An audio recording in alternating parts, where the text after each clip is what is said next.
जीना है तो पापा शराब मत पीना।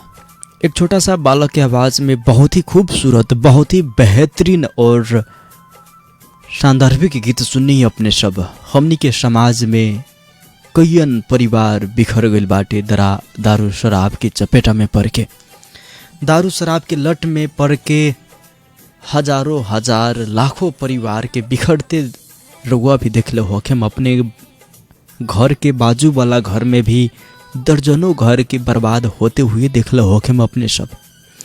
कार्यक्रम भोजपुरिया FM 92.8 मेगाहर्ट्ज के माध्यम से सुनतानी। फेसबुक पर भी रेडियो भोजपुरिया FM के फेसबुक पेज भोजपुरिया FM 92.8 मेगाहर्ट्ज हमनी के फेसबुक पेज बाटे। फेसबुक पेज के माध्यम से भी कार्यक्रम सुन रहल बानी। वैसा ही www.radiobhojpuriyafm.com के माध्यम से भी सुन रहल बानी। वही तरह से अपने सब हमरो पात्रो फेसबुक ऐप्स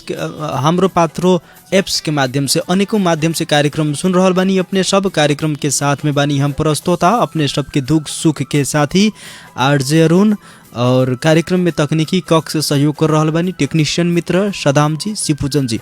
आदरणीय श्रोता, कार्यक्रम अपने सब हरेक सोमवार के रात 9 से 10 बजे तक सुननी। कार्यक्रम के माध्यम से हमनी के प्रयास बाटे कि कुछ गैर जिम्मेवार गार्जियन लोग के जिम्मेवारिता बोध होके उहाँ लोग अपन जिम्मेवारी के बहन करे, अपन समझदारी में ये चीज़ उहाँ लोग के आवे, और हमनी के समाज में जौन हमनी के संस्कार संस्कृति सभ्यता बाटे समृद्धि के बात करें, ये सब चीज़ से जोड़ल बात हमनी के करेनी।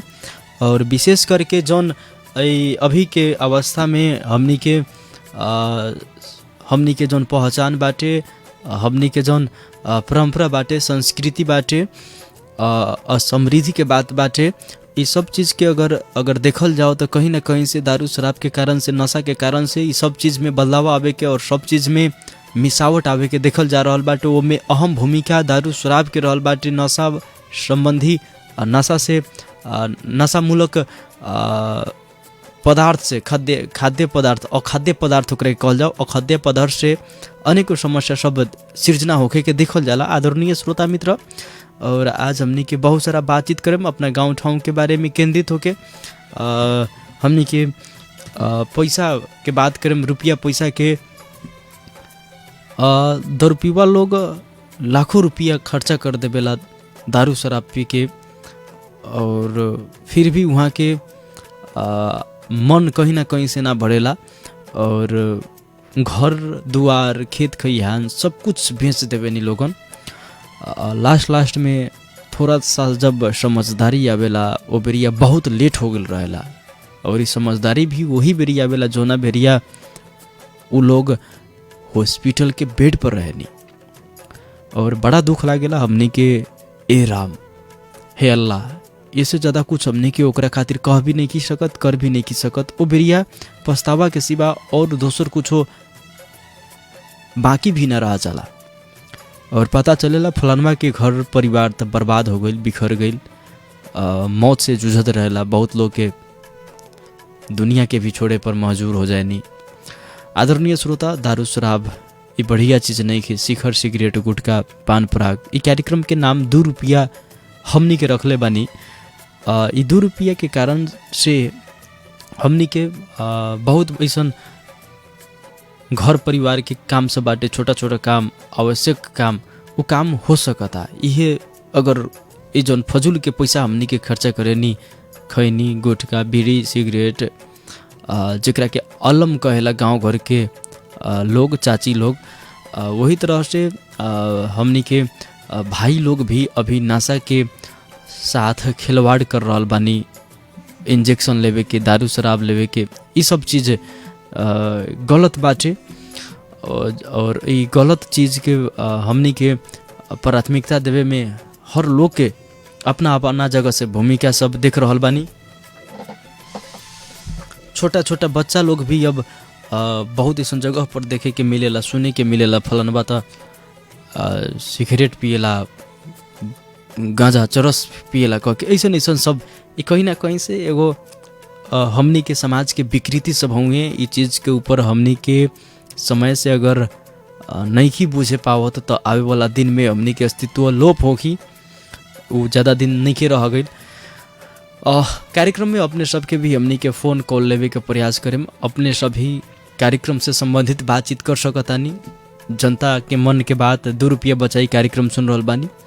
और आज के दिन में अनेकों समस्या सब लॉकडाउन में पूरा विश्व जूझ रहल बाटे। ये घड़ी कहीं ना कहीं से हमनी के याद आवता, पछतावा भी हो रहल बाटे। काश वो दारू शराब में जौन पैसा खर्चा कैले रहनी वो पैसा के खर्चा ना करके बचाइले रहती तो आज एगो आवश्यकता पूरा करे के खातिर वो पैसा के काम आवत। तैसन पछतावा हो रहल बाटे।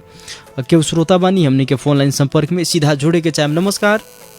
नमस्कार अरुण भाई जी नमस्कार, स्वागत बा कार्यक्रम में। अपने के कहाँ से के बानी अपने? दीपलाल शाह जी। कार्यक्रम 2 रुपया बचाई, ज़्यादा नहीं के 2 रुपया बचाई। एमे कैसन पैसा सब बचावे के बाटे? फजूल जोन हमनी के खर्चा करेनी अफवाह में बिना काम के दारू शराब शिखर गुटखा बीड़ी इत्यादि पी के मद्यपान धूम्रपान के सेवन करके और ओकरा के जी जी बहुत खराबी बाटे। कैंसर पकड़ेला खैनिए से नु दांत सड़ जाला। हाँ दांत सड़ जाला। अपने के दांत सड़ जाई। अब बताई दांत जब सड़ जाई तो रउआ काथी खाएम? कुछ खाए के लायक के आदमी ना रह जाएम। गुलगुला के खाए के पड़ी, कमजोरी होगी और दुनिया से बाई बाई कहे के पड़ी। तो छोड़ दे वाला बड़ा बहुत छोड़ देवे वाला बढ़ले बाटे। अब हमनी के खैनी के अपने कहीं ना कहीं खैनी वाला व्यवसायी लोग के तो दुख लागत हो कि बात सुन के। भोजपुरिया एफएम ये बड़ा बेकार काम करता कि अब खैनी खाए वाला लोग के छोड़वावता, हमनी के बिक्री वितरण बंद होगी। कहीं तो हमरा से दुश्मनी होई कि ना लोग के? हाँ तो बताइए रउआ लोग के फायदा के खातिर हमनी के ये सब चीज़ बता रहल बानी कार्यक्रम के माध्यम से। फोन कट गई बाटे। आदरणीय श्रोता मित्र, दुनिया में बहुत व्यवसाय बाटे, बहुत बिजनेस बाटे। ढेरों बिजनेस व्यवसाय अपने कर सकतानी। ऐसन गलत बिजनेस कैला में अगर अपने के वो घर चलावे के खातिर हजारों घर के बर्बाद करे के पड़ताटे तो का जरूरी ऐसन व्यवसाय कैला से? ये अपने से पूछतानी। एगो दारू भट्टी चलावे नहीं, अपन परिवार के चलावे खातिर। जितना भी भट्टी व्यवसायी भैया लोग सुन रहल बानी वहाँ लोग से ये प्रश्न बाटे हमर, अपने अपन परिवार चलावे खातिर दारू के बिक्री करे नहीं कि हमर परिवार के आवश्यकता पूरा हो सके, लेकिन बदला में अपने जाने नहीं हजारों परिवार के बिखरे में अपने के भी एगो योगदान बाटे। दुनिया में बहुत काम बा, बढ़िया काम करी ना, 2 रुपया कम कमाएम लेकिन बढ़िया काम करी। लक्ष्मी पटेल जी फेसबुक के माध्यम से कमेंट्स कर रहल बानी। बहुत बहुत धन्यवाद लक्ष्मी पटेल जी। अगला कॉल के भी हमनी के लेवे के प्रयास करें। नमस्कार। नमस्कार सर। कहाँ से के बानी अपने? स्वागत बा कार्यक्रम में। गांव पालिका भेड़ियारी वार्ड नंबर 2 से विकास कुमार जी जी का कहे के चाहता नहीं? कब से कार्यक्रम सुनता नहीं अपने? अभी से कार्यक्रम के बारे में बतावे के पड़ी या जानकारी बा अपने के?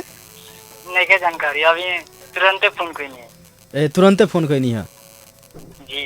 तो ऐसे करी तनका देर सुन ली ओकरा बाद में फोन करेम कैसन? हमनी के बहुत देर शुरू में बहुत चीज बतावे नहीं और वह नहीं सुन ले फिर बताते बताते कितना समय बर्बाद होगी। व्हाट्सएप से भी श्रोता लोग हमनी के साथ जुड़ रहल बानी। नमस्कार। हेलो हेलो नमस्कार। हेलो अदर मेन समस्या ये बाटे कि हमनी के व्हाट्सएप के कॉलर के ना लेवे सके नहीं। व्हाट्सएप से कॉल ना लेवे के मेन समस्या ये बाटे जितना वहाँ लोग के सहभागिता ना होला वो से ज़्यादा प्रोग्राम में कहीं ना कहीं से इको टकरा देवे नहीं। लोगन बात समझाते समझाते परेशान हो जाए नहीं। हमनी के निहोरा आग्रह करे नहीं फिर भी ना बात बुझे नहीं। हेलो नमस्कार। हेलो नमस्कार। हेलो नमस्कार। कहाँ से के बानी अपने? जी हेलो। हाँ हेलो। हाँ बोली। कहाँ से के बोलता नहीं अपने? हेलो माफ करें अपने के फोन काटल जाता। 98 013 65 013 के माध्यम से कार्यक्रम में सहभागी हो सकता नहीं। कार्यक्रम के नंबर बाटे 98 013 65 013। जनता स्वतंत्र विचार रखें और हाँ अपने के बात विचार से कुछ लोग के बानी व्यवहार में बदलाव आवे। हमनी के प्रयास बस इतने बाटे और प्रयास करी कुछ बदले हमनी के समाज में। हमनी हर केहू जिम्मेवार बनी अपना समाज के खातिर अपना परिवार के खातिर। हेलो नमस्कार। हेलो जी सबसे पहले अपने अपने अपने स्पीकर ऑफ करके बात करी था, लाउड स्पीकर ऑफ करी अपने, हैंडफोन ऑफ करी अपने, हैंडफोन निकाली तो पहले आदरणीय श्रोता अपने कार्यक्रम सुनता नहीं तो लाउड स्पीकर ऑफ करके बात करें तबे बात होके पाई। हेलो नमस्कार। हेलो नमस्कार, स्वागत बा कार्यक्रम में। कहाँ से के बनी अपने? जी धन्यवाद। हम बनी फेटाबारा से मोहम्मद इरफान जी। मोहम्मद इरफान जी, कैसन समाचार बा मोहम्मद इरफान जी? बहुत बढ़िया बा सर, अपन सुनावल जा। जी जी बढ़िया बाटे। हमनी के अभी कार्यक्रम सुन रहल बानी जी, सुन रहल बानी सर जी। का कहे के चाहेम, कब से सुनतानी कार्यक्रम? लगभग 10 मिनट हो गल। जी धन्यवाद। जैसे कि अब हमनी के जौन कार्यक्रम हमनी के संचालन कर रहल बानी जी, 2 रुपया बचाई। गांव में एगो अपने से हम प्रश्न पूछतानी, गांव में लगभग दारू शराब गुटखा बीड़ी खैनी अगर देखल जाए तो गांव के 90% लोग, 100 में 90 गो आदमी लगभग इस चीज सब खैनी। जी जी, जितने तो लोग खाला पियला कि ना, कुछ लोग दारू ना पिए नहीं तो बाकी लोग शिखर सिगरेट पिए नहीं। अब बताई सब चीज के खैला पीला से फायदा काथी बाटे? ये 2 गो फायदा बताई अपने हमरा, एगो फायदा बता दी सर। ऐसे तो कोनो फायदा नहीं के, जहाँ के दूर पे नुकसाने बाटे, ऐसे कोनो फायदा नहीं के। सबके टाइम में एथी कर लो, एकरा बाद पैसा भी ध्यान कर लो, ना करे के चाहिए। हम तो हमनी के समाज में तो इतना बुर्बक लोग नहीं ही कि अगर फायदा नहीं के फिर भी सब चीज के प्रयोग करी, सब चीज के पी खाई। लत पकड़ा गेला, लत के तो छोड़ाओगे पड़ी सर। ई सब के एके गो जड़ बाटे, ओकर नाम लत ह। हाँ, लत पकड़ा गेला, लोग के आदत पकड़ा गेला, उनका आदत से हो गेला, मजबूर हो गेला तो ना छोड़ के चाला। तो ई लत के शुरुआत कैसे, लत कैसे पकड़ा जाला? जबले हमनी के शुरुआती ना करेम तबले लत पकड़ाई कैसे? हाँ, गांव घर में देखा सुनी से अब जे सर समझ में केहू खात रहला तो वो खाना चाहिए, वो कह के भी बात कर ला। हमरा तब बुझाला गांव घर में सबसे पहले बापे मतारी सिखावेला बहुत ऐसन बच्चा लोग के। हाँ, बात मत केहू बीड़ी जड़ावे के खातिर बैठा देवे नहीं, बच्चा लोग के देख के दारू पिए नहीं। हाँ सर, ई तो सही में सर, सही बात सर। बात मतारी टाइट करी तो ना होई ना। बाप मतारी टाइट क्या करी? बाप मतारी खुदे ना पी। हाँ, टाइट करे अपने से छोड़ेम ना, हमनी के खाली बच्चे लोग के छोड़वाएम ना। जब गार्जियन सही काम करे तब हम बच्चा लोग सही काम करें। चलिए बहुत बहुत धन्यवाद, नमस्कार। जी नमस्कार। धीरेन्द्र लवली यादव जी भी कमेंट्स कर रहल बानी, बहुत बहुत बढ़िया बानी। आरजे अरुण भैया धन्यवाद। धीरेन्द्र यादव जी फेसबुक के माध्यम से कार्यक्रम देख रहल बानी। आदरणीय श्रोता मित्र, सभी जन समुदाय से हमनी के आग्रह बाटे, कार्यक्रम फेसबुक के माध्यम से भोजपुरिया FM 92.8 मेगाहर्ज फेसबुक पेज के माध्यम से सुनतानी कार्यक्रम शेयर करें। हमनी के फेसबुक पेज के लाइक और बेल आइकन जरूर दबाएं ताकि हमनी के अपने के बीच कार्यक्रम सब बैठा सकी। हेलो नमस्कार। जी नमस्कार भैया, स्वागत बा कार्यक्रम में। अपने के कहाँ से के बानी भैया अपने? जी महानागनी पश्चिमी चंपारण से मोहम्मद शाहनवाज जी। मोहम्मद शाहनवाज जी कहाँ से बताइनी है आपने? महानागनी। महानागनी से, पश्चिमी चंपारण, चंपारण जिला। अच्छा, चंपारण जिला, पश्चिमी चंपारण से बानी। अपने कब से कार्यक्रम सुनतानी, कौना माध्यम से सुनतानी कार्यक्रम? जी हम तो प्रतिदिन रेडियो से सुने नहीं, आज जब रेडियो ना रहला, बगीचा में रहे नहीं अपना, तो उस समय में फेसबुक के माध्यम से सुने नहीं, लेकिन प्रोग्राम हम कंटिन्यू चलेला सर। चलिए बहुत बहुत धन्यवाद। अपने अपन विचार सुनावल जाओ। अपने बिहार से बानी, पश्चिमी चंपारण जिला से, का कहे के चाहतानी? जी कहे के चाहता नहीं है कि कोई भी नशा सेहत लायक हानिकारक हो। और अगर की बाप मतारी कभी ना चाहेला कि हम गलत बनी तो हमार बच्चा गलत हो जाओ। वो भी बाप मतारी खराब हुई तो बच्चा कोई अच्छे काम करेंगे। आई तो बात यहाँ बाटे कि अगर बच्चा भी चाहे कि हम अच्छा चीज अपना में उतारी तो उतार सकता, गार्जियन कहाँ कहाँ ओकरा पीछा लाग रही ना। तो अधिकतम हमनी के देखे नी जोन बच्चा लोग दारू पियला, ओकर बाबूजी अनिवार्य रूप से दारू पियत रहे नी। अपने देखत होखेम ई जोन संस्कार जेकरा के कहल जाला नु, संस्कार अघिलो पीढ़ी से जैसे कि माई बाबू जी लोग से, दादाजी लोग से बाबूजी में से पोता जी में, नाती लोग में, इसे सड़े के देखल जाला। जी एगो तो हाँ ये होला कि पीढ़ी दर पीढ़ी जैसे बाप मतारी कोइलक वैसे भी औलाद पर ओकरा बच्चा पर भी असर पड़ेला। लेकिन रह कि बच्चा भी अगर शिक्षित होके एजुकेशन से जुड़ल होगा तो ओकरा समझ आवे के चाहिए ना कि हई गलत बा ई सही बा। ना तबले त लत भी लागल रहला न। शिक्षित अपने के 10-12 क्लास पढ़ला के बाद में बच्चा के ई समझदारी आवेला कि जौन हम करतानी उ गलत करतानी या सही करतानी। लगभग 25 वर्ष के एज में गइला के बाद में तबले बहुत तो देर हो गइल रहेला। 25 वर्ष तक बच्चा बहुत कुछ सीख भी गइल रहेला नु। जी तो रह गइल सर कि एगो तो संगत से भी आदमी तब बाप मतारी के ना छोड़े के पड़ल। अब बाप मतारी लोग के था हो गइल कि हमर बउआ पढ़ल लिखल बानी, बतावो तानी कि बाबूजी दारू ना पी, ऐसे अपने के काती कहल जाला किडनी खराब हो जाला, बीमारी पकड़ेला, अनेक तरह तरह के बीमारी सब बाटे, ऐसन कैंसर होला। ये सब चीज अगर बच्चा सिखावता तो बाबूजी के का जब बुझ गए नी कि बाबू हमर बढ़िया चीज सिखावता तो ओकरा के तो बुझे के पड़ल नु, करे के पड़ल नु। जी जी ये तो समझदारी वाला चीज है कि अगर बाप मतारी कहता कि बाबू है गलत बा मत करो तो बच्चा को समझे के चाहिए। ऐसे कि समझला पर आगे चल के फायदा करी। आज तो ना फायदा करी लेकिन जिंदगी जब बहुत लंबा चौड़ा बा उस समय में तारा फायदा करी कि हाँ बाप मतारी हमार सही कहले रहे हम कोई नहीं तो अच्छा करम। ना ना वो तो ठीक बाटे। बाबूजी माई जी सब माई बाबूजी चाहे नहीं कि हमर बच्चा बढ़िया करे, ई सही बात बाटे। लेकिन बच्चा लोग अगर माई बाबूजी के बतावता नहीं बहुत ऐसा बाबूजी दारूपिया बानी ठीक बा, अगर बच्चा सिखावता नहीं कि बाबूजी मास्टर कहनी स्कूल में पढ़े गई नहीं तो ये सब चीज़ ना पिए के, दारू शराब ना पिए के, ना सेवन करे के, तो वो बेरी बाबूजी के समझे के चाहिए कि ना कि हमर बेटा समझदार हो गई, हमर बबी समझदार हो गई, सिखावत बानी ये लोग की छोड़े के। तो ऐसे तो नानू देखे नहीं हमनी के छोड़ते हुए। जी ये तो समझदारी के चीज हो गई। गुरुजी सिखाओ तर लो चीज के हम जान गई नहीं।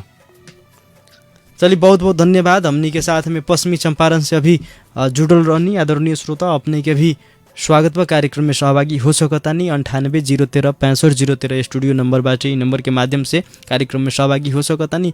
अपने पवन जी अपने मिस कॉल मत करी भोजपुरी FM के फेसबुक पेज पर 98-013-65-013 के माध्यम से अपने व्हाट्सअप कॉल कर सकतानी। उससे पहले नेपाल के एरिया कोड डायल करे 00977।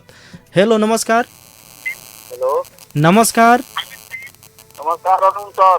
नमस्कार सर, स्वागत बा कार्यक्रम में। परिचय बतावल जाओ अपन। वीरगंज महानगर पालिका 29 नंबर वार्ड हम भूलन मंडल बोलते हैं सर। स्वागत बा भूलन मंडल जी अपने कार्यक्रम में। हाँ सर, अलबेला मौसम कहता है वेलकम वेलकम, स्वागतम। भूलन मंडल जी जी सर। कार्यक्रम कब से सुनता नहीं अपने? सर 7 बजे से सुननी है उधर अभी 2 रुपया बचाई कार्यक्रम सुनते हैं। जी जी जी 2 रुपया बचावेला लोग तो उ विशेष परिस्थिति में उहे रुपया बा साथ देवेला, लाखी या हजारी। जी सर ऐसा महामारी आइल बा बहुत कितना जगह वाला चीज आइल बा, सब मैंने समाज में पूछे लायक चीज बा। देखी अगर समय 2 रुपया अगर ना बात रही 10 किलो चाउर खातिर ना खिलाए के पड़ी। अच्छा भूलन मंडल जी अपने से एगो हम प्रश्न पूछता नी, ईमानदारी पूर्वक एकर जवाब देम अपने। जी सर। बहुत लोग के घर में घर खर्चा के अभाव देखल गइल बाटे। जी सर। एकरा दौरान दारू शराब छोड़े वाला लोग कितना लोग बानी कि विपत आइल तो हमनी के कमती में अभी भी सुधरे के प्रयास कइल जाओ, फजूल के पैसा खर्चा न कइल जाओ, अफवाह में पैसा खर्च कइल बेकार चीज ह। दारू शराब खैनी बीड़ी सिगरेट हमरा बुझाला इतना बड़का महामारी अइला के बावजूद भी, कोरोना वायरस के कहर अइला के बावजूद भी हमरा बुझाला गांव में 10 गो आदमी ना छोड़ले हो जैसन हमरा व्यक्तिगत धारणा बाटे। सर हम बहुत हम घूमे नहीं, हम तो राजमिस्त्री के काम करने जानी। अभी दारू पिए में हमारा लागत लगभग 25% आदमी छोड़ देले बा। ना ना अभी तो दुकानों सब बंद बानू, बहुत ऐसा भट्टी भी बंद बा।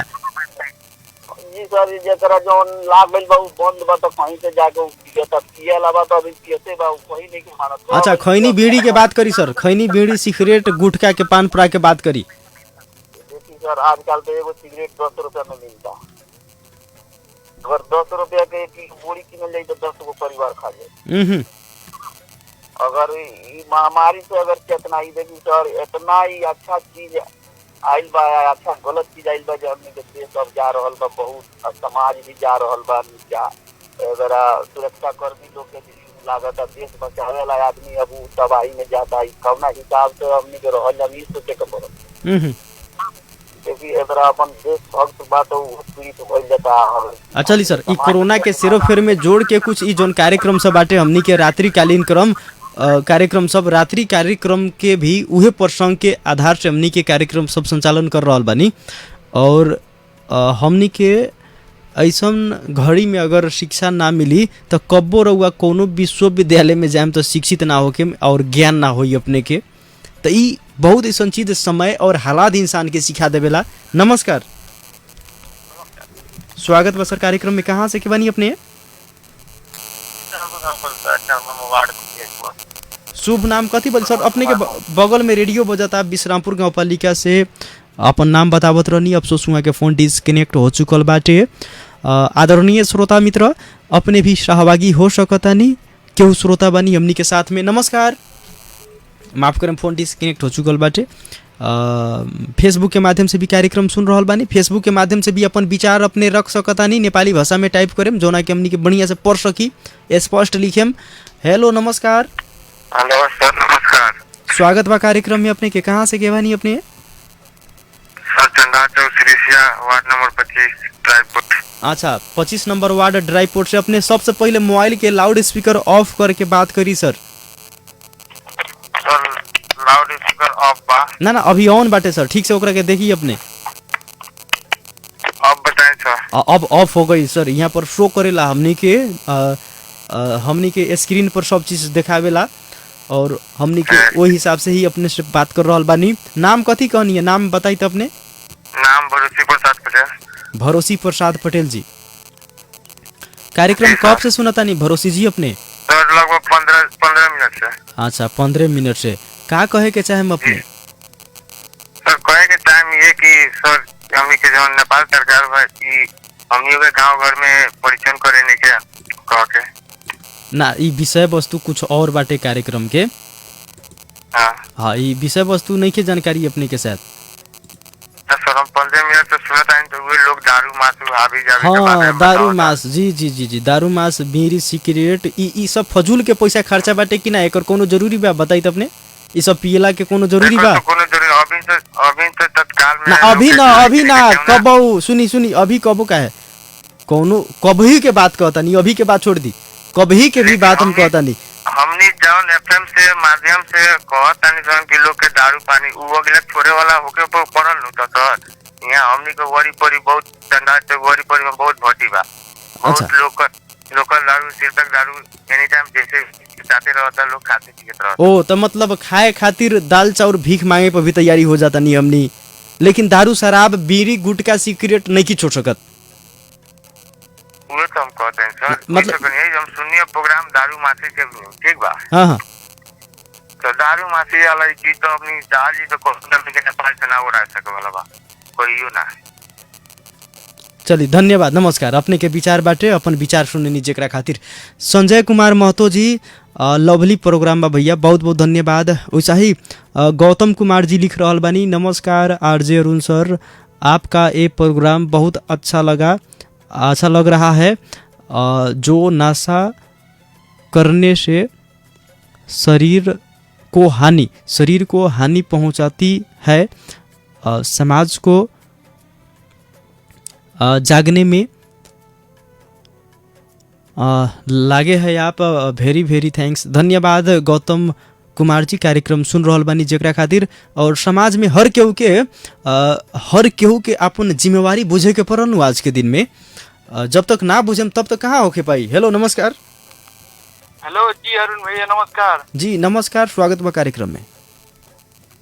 जी हम मालव 17 से बोल रहल बानी। नाम कथी भइल अपने के? भुवनेश्वर मालिक। भुवनेश्वर मालिक जी, कार्यक्रम कब से सुनता नहीं भुवनेश्वर जी?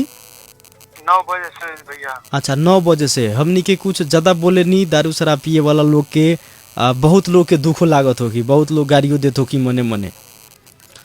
जी भैया, वो तो नाशा करे वाला लोग के लगबे करी का। आज के लड़का सन में तो ई शौक हो गइल बा। हमनी के खुद समाज में अभी छोटा छोटा लड़का है बहुत बड़ा सन जौन शौक से आई वाटर गन एगो चल रहा बा ओई में गांजा भर के पानी में घिचल सन शौक से पिए तरह सन। उहे बात नु कहता नी ई फजूल के पैसा खर्चा करे नी एकर फायदा कुछ बा?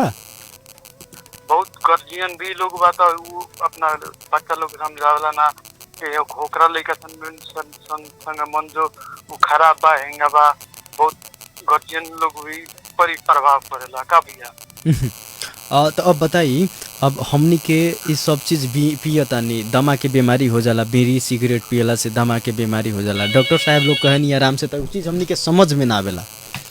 जब हॉस्पिटल में ले जाइल जाला, हॉस्पिटल में डॉक्टर बोलेला कि ना लाख रुपया लागी ऑपरेशन करेम तबे बची या ना बची कोनो गारंटी नहीं के, ऐसे भी बोलेला डॉक्टर हनु।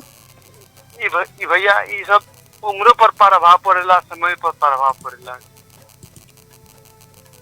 ठीक, उम्र अपना जगह पर बढ़ले बाटे, उम्र के बात अपना जगह पर बढ़ले बाटे। केहू ना केहू तो सिखा रहल बानी नु।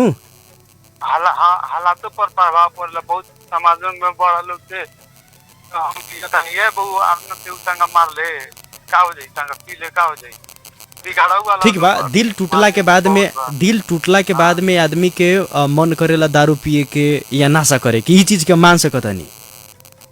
अब बीड़ी सिगरेट पिए के ई जोन बात बाटे, पान पराग बाटे, कसैली गुटखा में ई सब में फजूल के पैसा खर्चा होखेला कि ना होखेला? फ्री में आवेला सब बहुत बहुत बहुत ई सब। अच्छा, ई सब चीज के हाँ हाँ हाँ कहल जाओ। ये कोरोना का मतलब भैया का बात बा कि से ई आज उहे सिखा रहल बा, उहे आज पैसा रही तो आज लोग के दुआरी पर ना कहे ऊपर तो हमने लगे फोन क के ना कहे ऊपर भैया हमरा आज तक राशन ना मिलल है ना मिलल। जी जी बिल्कुल बिल्कुल, अब अपने बात समझ गइल बानी, बात पकड़ लेले बानी। बहुत बहुत धन्यवाद, नमस्कार। नमस्कार भैया। आदरणीय श्रोता मित्र, वास्तव में ई जोन समझदारी बा, आदमी के ठोकर लगला के बाद में ज्ञान आत्म मूल्यांकन करके मिल जाला। ठेस लागेला तो केहू ना सिखावेला कि बाबू अब चलिए तो गोर उठा के चलिए, लोग ऑटोमेटिक सीख जाला। कोरोना वायरस ऐसन बहुत चीज हमनी के सिखा रहल बाटे, धन्यवाद भी देवे के पड़ल, ऐसन शिक्षा सब दे रहल बाटे तब। लेकिन एहू महामारी में अगर इतना शिक्षा ना लेनी, कोना विश्वविद्यालय में अपने के भरना कइल जाओ। बहुत चाचा चाची जी लोग सुन रहल बानी, अपने लोग से हम पूछतानी कोना विश्वविद्यालय में जाम, बउआ के 4 दिन स्कूल पेठावे नहीं, 2 महीना पढ़ेला। हमार बउआ तो साल भर से स्कूल जाता रह सन, क ख ग लिखे के लूर नहीं खे भइल, का करी ना कही सरस्वती माता। ऐसे बहुत चाची लोग ऐसा ही बोलेली। आदरणीय श्रोता, हाँ अब बच्चा में क ख ग के ज्ञान ना भइल, लेकिन रुआ बुढ़ा गई नहीं, बीड़ी छोड़े के लूर नहीं सीख ले। अब तो ज्ञान हो गई कि बीड़ी के कारण से कैंसर होला, दमा के बीमारी होला, आदमी मर जाला, हॉस्पिटल में जाला, खेत खलिहान सब बिका जाला, भिखारी बना देवेला। काहे नहीं की छोड़त? अपने नहीं की सीखे सकत, बच्चा के सीखे के खातिर अपने दबाव देवता नहीं। नमस्कार। हेलो नमस्कार। हेलो भैया नमस्कार। स्वागत बा कार्यक्रम में अपने के। कहाँ से के बनी सर? हम बिस्रामपुर गांव फलका चावला वार्ड प्रमोद कुमार महतो। हाँ, प्रमोद कुमार महतो जी, कार्यक्रम कब से सुनता नहीं सर? 10 मिनट हो गए सर। 10 मिनट से कार्यक्रम के विषय वस्तु अब जानकारी हो चुकल हो कि सर? हाँ हो गए। हमनी के समाज में ऐसे राहत के खातिर तो लगभग हमरा बुझाला गांव में भर सके के 1-2 आदमी हुई जो ना दौड़त हो कि राहत ना मिले के चाहिए, आवाज ना उठैले होई। प्रयास अपन अपन करिए रहल बानी लोग। हाँ, अब दारू शराब के जहाँ तक बात बाटे, बीड़ी के बात बा, आज वो केहू के घर में खाना नहीं के बनल ना बनल हो कि, लेकिन बीड़ी जरूर पिए हो कि 4 गो। इस विषय में खास हमने कहाँ से सीखे नहीं सर? जी जी जी जी, कि हमने कोनो छोटे से गुण से ना सीखे नहीं सर, लेकिन सीखे नहीं सका हुआ। हमने अपने गुरुजन के समय सीखे नहीं तो अपने दादा बाबा यही लोग के समय सीखे नहीं सर। हम सुनत हो हम लोग तो बहुत लोग के मन में दुख भी लागत हो यहाँ बात, लेकिन हमने कोनो ना सीखे नहीं सर। ये बात हमने अपने बाबा दादा काका यही लोग के समय सीखे नहीं सर, लेकिन हमने यही तो खत्म करे के टाइम से भी तो हो सकला। लेकिन हमने स्टेशन बानी से ये खराबी होता जानता नहीं सर, जान बुझ के फिर भी गलती करता नहीं सर। एक विषय में अपने क्या कह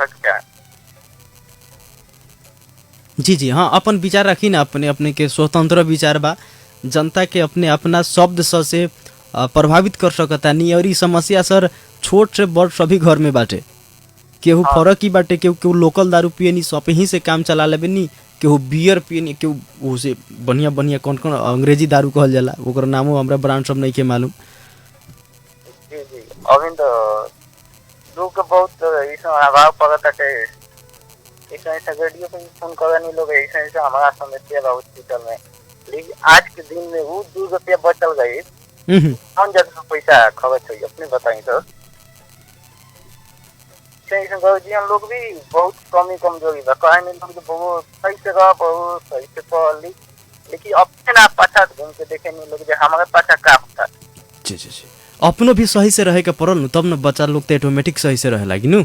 हाँ हम भी कौन विदेश में कौन जाएगा ना, अपने भाव से, अपने समाज से, अपने टोल से सीखे नहीं सर। चलिए बहुत बहुत धन्यवाद सर, आए वाला दिन सब में भी कार्यक्रम में सहभागिता अपने के होगी, हमने के यह चाहे हम अपने से। नमस्कार। जटा शंकर मुखिया जी फेसबुक के माध्यम से कार्यक्रम सुन रहल बानी और वहाँ के कमेंट्स में लिख रहल बानी, सर अपने के कार्यक्रम बहुत अच्छा लागेला, दिल के छुएला, हम अपन पापा के बात करतानी, आज से करीब 10 वर्ष पहले बीड़ी पियत रहनी, पर एक दिन कोनो प्रॉब्लम भइल वहाँ के और डॉक्टर के पास गईनी, डॉक्टर रोशन कुर्मी जी रहनी और डॉक्टर साहब से कहनी कि ऐसन बात कहनी और पापा बीड़ी पियल छोड़ देनी। हम डॉक्टर साहब के बहुत बहुत धन्यवाद देबे और पापा के शाम से बीड़ी पियनी त मुँह महकेला, जे पिएला ओकरा सामने समाज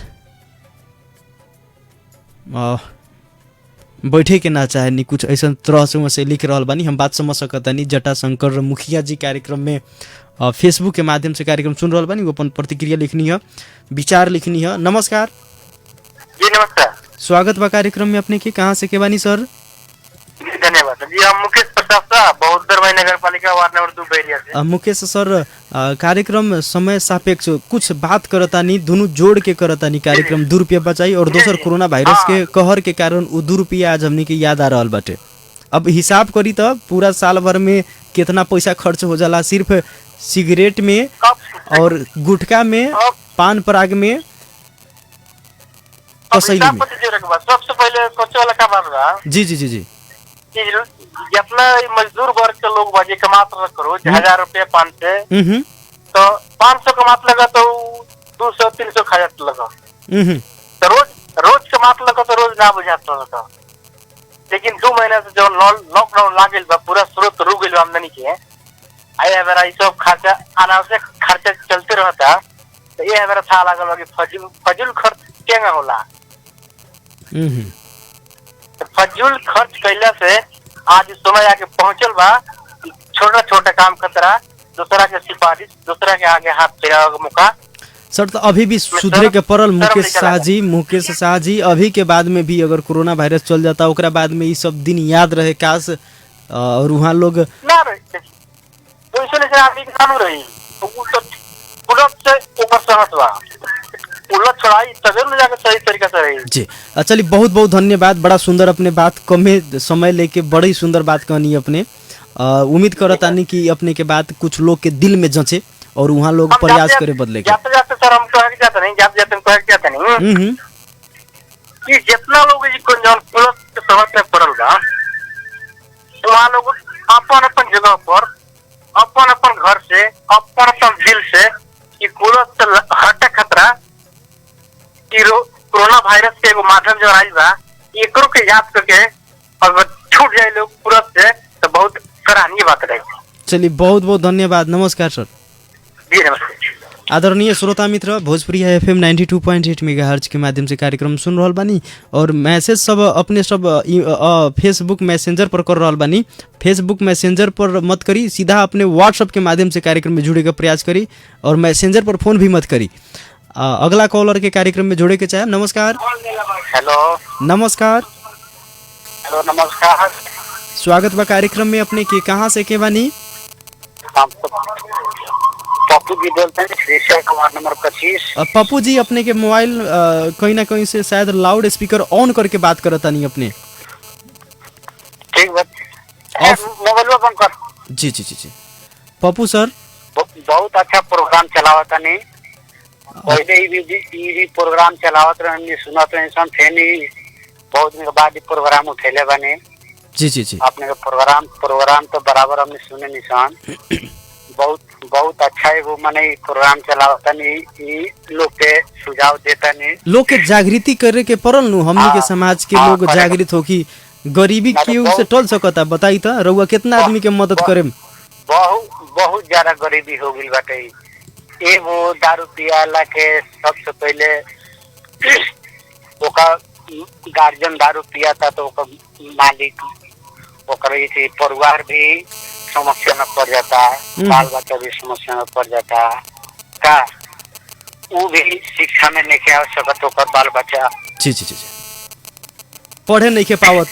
एक बार भी सुरती खाए वाला लोग के मुंह महकता, केहू से हाथ फैला देता। वो भी अपन कम से कम विचार रखो लोग वो सब छोड़े के, ना तो आखी खैला से न घाटा बाटे। एगो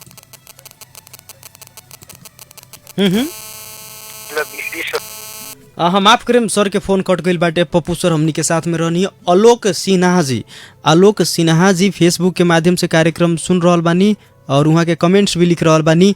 सर हम आलोक सिन्हा, अपने के प्रोग्राम बहुत अच्छा लागेला। हम सब परिवार अपने के प्रोग्राम सुनेनी सन। बहुत बहुत धन्यवाद आलोक सिन्हा जी।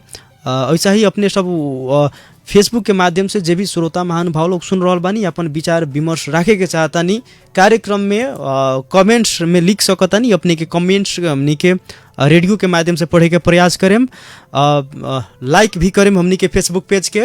हेलो नमस्कार, माफ करें फोन कट गई बाटे। आदरणीय श्रोता मित्र, अब हमनी के कार्यक्रम में लास्ट कॉलर से बात करें और शिवपूजन जी के 10 बजे से 11 बजे तक ले कार्यक्रम बाटे, वो कार्यक्रम जरूर सुनें। नमस्कार। हेलो सर नमस्कार। नमस्कार, स्वागत बा सर कार्यक्रम में अपने के। कहाँ से के बनी अपने? जी छपकड़िया एक से हम दीपलाल शाह जी। आप चलिए बड़ बुजुर्ग गार्जियन जैसन अपने के आवाज सुने के मिल रहा बाटे। थोड़ा आवाज एजेट ही बानी, अपने बहुत चीज के अनुभव होगी अपने के सर। नशा संबंधित कार्यक्रम तो एगो पुरानका साइड याद आ गइल तो सुनिए। जी जी एकदम स्वागत बा, सुनावल जाओ सर। सर दरुआ कि नशा नाश कर देगा फिरे को दाने को, हाथ में कटोरा होगा पर देगा न तो कोई तुम्हें खाने को। अभी जैसे कोरोना में हमने कोई नशा बर्बाद किए हैं। जी जी जी बहुत आदमी की स्थिति देखनी सर, बुझली सर। जौन पैसा नशा में बर्बाद कैले लोग 1000 कमात लोग तो 500 खर्च लोग को आगे आ गई 10 किलो 5 किलो चाउर लग बबाल गई रहे। ये पैसा रही तो आदमी काम लगा रही। एकदम तो ये शिक्षा लेवे के पड़ल सर। बचत के बारे में और ही बता लगा सुनले रही सर। जी जी जी जी सुनावल जाओ सर। अगर अपने बचत करेगा चाहता नहीं तो जौन